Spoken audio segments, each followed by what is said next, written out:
in Eastern Championship Wrestling, and a guy named Todd Gordon, he owned a company out of Philadelphia called Eastern Championship Wrestling.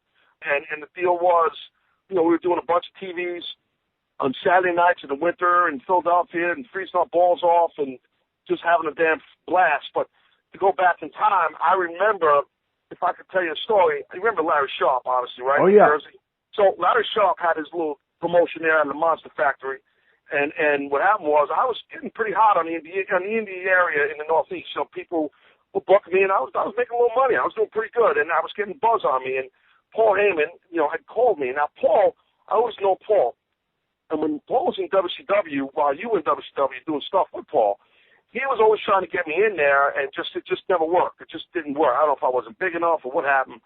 And he said, listen, bro, I'm going to get a spot somewhere where I got the book, and I believe you, and I'm going to bring you in, man.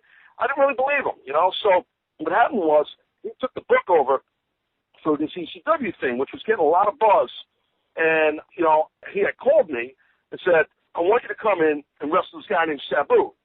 And I said, I remember watching Sabu. The guy's unbelievable. And he goes, yeah, well, I want you to come in. I want you to put him over. I said, no problem. I said, the only thing is the night before I got to wrestle in New Jersey for Larry Sharp. And there was a little heat there. Larry and those guys, because the one's in Philadelphia, one's in South New Jersey. I said, but I'm pre-booked on this thing, and I got to wrestle there. And I said, okay. He says, okay, no problem. He goes, just protect yourself. And, meaning. Don't get squashed. Exactly. I don't want to say it like that, but yeah, exactly. So, because back then that shit was vital, very important, as you know. And I said, no problem. And I wrestled Sabu, and it was an amazing feeling because the people, now you wrestled in that ECW arena back in the day, so So when you perform there, it's just a certain magic about that fucking bingo hall. And it just really, wrestling this guy, it was a little bit of a struggle in a good way. There was a tension there between him and I, but in a good way, like business, and I know you know what I mean because you've lived it. Yeah. And it just felt right. I mean, it was one of those deals where I put him over clean in about, I don't know how long the match was, 20 minutes, whatever the fuck it was, but I got over in the process thanks to Sabu.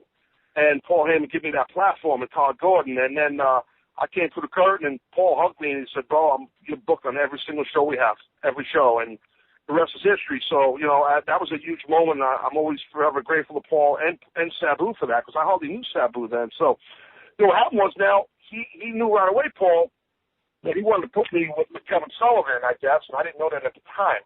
And at that time, the veterans in the locker room were guys like Don Morocco and Jimmy Slipper and Kevin Sullivan and Abdullah the Butcher. So, we had some legitimate, grizzled, salty vets, that were, and we had a good group of hungry young guys that were trying to learn. So he put me with Kevin, and we tagged up, and he just had a squash guys. And next thing you know, we became the tag team champions